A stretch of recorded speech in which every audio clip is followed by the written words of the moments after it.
America के अंदर Trump के आने से पहले ही हलचल मची हुई है। पूरी दुनिया के अंदर एक तासुर पाया जा रहा है कि बहुत बड़ी तब्दीली आने वाली है। लेट अली शो यू के इस एपिसोड में आप सबको खुशामदेद। Do like, subscribe and share this content. साल का आखिरी दिन और अगला साल जो शुरू होने जा रहा है उसके अंदर उम्मीदें तो लगी हुई भी हैं, मगर साथ साथ बहुत खदशात भी हैं। और सबसे बड़ा खदशा ये है कि जो जंगें हम पिछले कई साल से देख रहे हैं, इनफैक्ट जो पिछले 25 साल से एक कांस्टेंट जंग छिड़ी हुई है वॉर ऑन टेरर को लेकर, वो डिफरेंट करवटें बदलती रही, उसके डिफरेंट जलवे हमने देखे। अफगानिस्तान से जो कार्रवाई शुरू हुई थी, लग रहा है 2025 के अंदर दोबारा कहीं अफगानिस्तान ही ना पहुंच जाए वो कार्रवाई। और जो सिलसिला इस वक्त चल रहा है पाकिस्तान और अफगानिस्तान के दरमियान, जो झड़पें चल रही हैं, अब तो ये भी खबरें आ रही हैं कि अनकन्फर्म खबरें हैं एक्चुअली, इसकी वजाहत इतनी आसानी से नहीं हो सकती क्योंकि बहुत डिसइंफॉर्मेशन और फेक न्यूज़ स्पेशली वीडियोस की शक्ल के अंदर फ्लोट कर रही है इस वक्त सोशल मीडिया के ऊपर।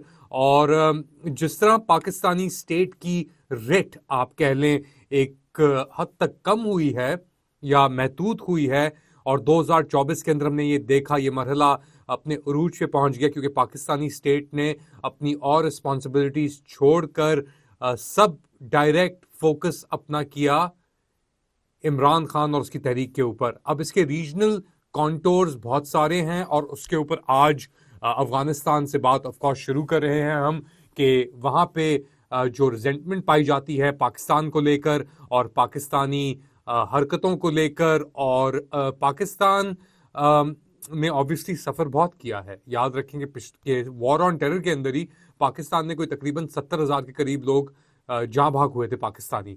पिछले एक साल के अंदर कोई 1000 के लगभग पाकिस्तानी शहीद हो गए हैं। 2014 के बाद ये जो साल है 2024 यानी 10 साल के वक्फे के बाद सबसे खतरनाक और जानलेवा साल पाकिस्तानियों के लिए साबित हुआ है। तो इसके अंदर बड़े मूविंग पार्ट्स हैं।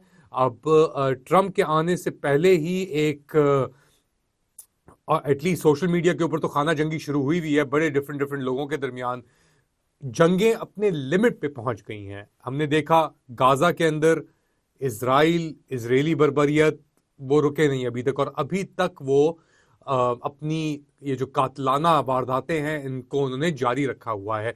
इसके साथ साथ अभी भी रॉकेट फ्लाई कर रहे हैं गाजा से हमास के इजराइल की तरफ, टेल अवीव की तरफ, और सायरन्स एक्टिवेट हुए हैं। तो सवाल ये बनता है कि 15 महीने 14 महीने की कार्रवाई के बावजूद अभी तक इजराइल ने हमास को क्यों नहीं कंट्रोल किया? क्या ये कभी कंट्रोल कर सकते हैं?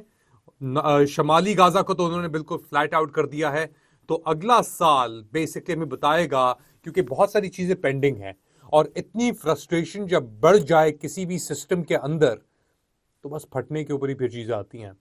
और जैसा हमने देखा सीरिया में फॉर एग्जाम्पल, अब सीरिया के अंदर तो खदशात और भी बढ़ रहे हैं, मगर जो मनूवरिंग जोलानी, जो अब अपने आप को शरा कहते हैं, अबू मोहम्मद अहमद शरा, वो उनकी पोजीशन और वाजे हो रही है, क्लियर हो रही है। अभी उनकी यूक्रेनियन एक डेलीगेशन से मुलाकात हुई। उन्होंने उन्हें एक टर्किश क्रेसेंट और हाफ क्रेसेंट और मून सितारे के साथ उन्हें प्रेजेंट भी किया।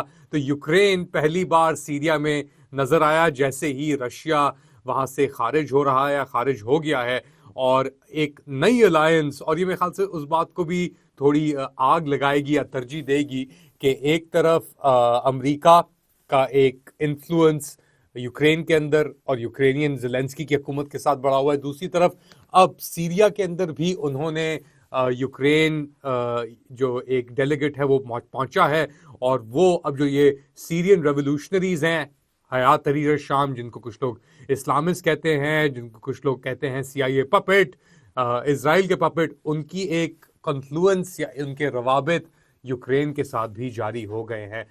जोलानी साहब ने एक बहुत ही अहम इंटरव्यू दिया था अभी हाल ही के अंदर, अल अरबिया टेलीविजन, एक जो सऊदी ओन बेसिकली है उन्हें, और सबसे कॉम्प्रिहेंसिव उनका इंटरव्यू अभी तक आया है। उन्होंने कहा है कि 4 साल लगेंगे हमें हुकूमत बनाने के लिए, इलेक्शंस होने के लिए। हम कह रहे हैं कि एक अभी इंटरम सेटअप से ट्रांजिशनल सेटअप की तरफ लेके जाना और फिर उस चीज़ को इंस्टीट्यूशंस बिल्ड करना, तो वो कह रहे हैं कि 4 साल तो कहीं नहीं गए इंतखाबात के लिए।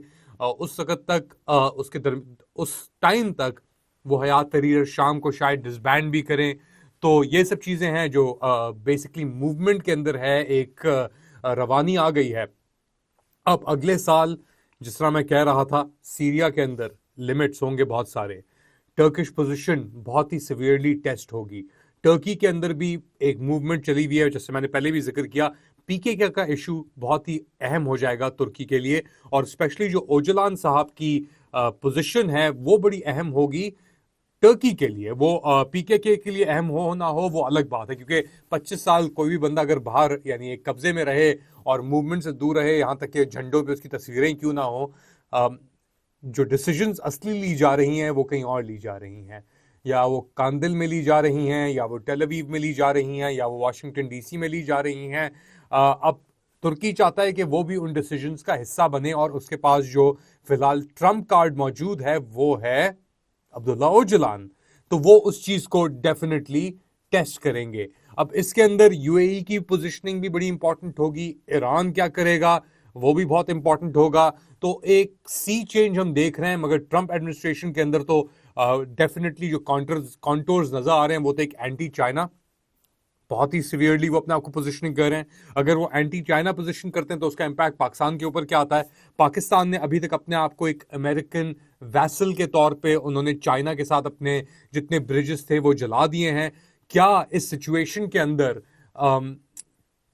चाइना के साथ बैलेंस कर पाएगा? क्योंकि अगर इंडिया को यूज करता है ट्रंप, और हम जानते हैं मोदी और ट्रंप की रिलेशनशिप है वो कितनी अच्छी है, मगर ट्रंप ने मार्को रूबियो के अंदर एक एंटी चाइना फोर्स को भर्ती किया हुआ है बेसिकली, और बड़े एंटी चाइना हॉक्स हैं उसके अंदर। अब वो किस तरीके से पोजीशन करेंगे, रियलिटी क्या होगी? क्योंकि एक तरफ तो एंटी चाइना हॉक्स है, मगर दूसरी तरफ इलॉन मस्क जैसे भी लोग हैं जिनका पूरा जो टेस्ला का बैकअप है या पूरी बैकबोन है वो चाइना के थ्रू चलती है। तो कंपीटिंग इंटरेस्ट मौजूद है, और इसीलिए थोड़ा मेरे ख्याल से शक भी है कि ट्रम्प जो भी आया है, ये इसकी जो ब्रांडिंग हुई है, अपने आप को एंटी स्टैब्लिशमेंट या जो भी कह के ये आगे बढ़ा है, क्या वाकई में हकीकतन ट्रम्प एंटी स्टैब्लिशमेंट है? और इस सवाल का जवाब जो है वो डिटर्मिन करेगा पूरी दुनिया में जो रिएक्शन होगा, क्योंकि हर कोई तो मारा लागो जाके मिल रहा है। अब वो नेगोशिएट भी कर रहा है ट्रम्प, जो इमिग्रेशन के ऊपर और स्पेशली H1B इश्यूज के ऊपर जो अभी तक इंप्रेशन आ रहा है कि वो ट्रंप नहीं है जो पहले था कि सबको बंद करो बाहर रखो। ये वो ट्रंप है जो ज्यादा कॉम्प्रोमाइज्ड है। मस्क ने $250 मिलियन डाले इसकी कैंपेन के अंदर। मिरियम एडल्सन जो बड़ी इजराइल की हिमायती हैं और बहुत ही उनकी स्ट्रांग पोजीशन है, उन्होंने $110 मिलियन डाले इस कैंपेन के अंदर। तो जाहिर सी बात है कोई बेहोल्डन फैक्टर तो आएगा कि कौन ओ करता है किसको, और ये 2025 के अंदर ये चीजें प्ले आउट भी होंगी।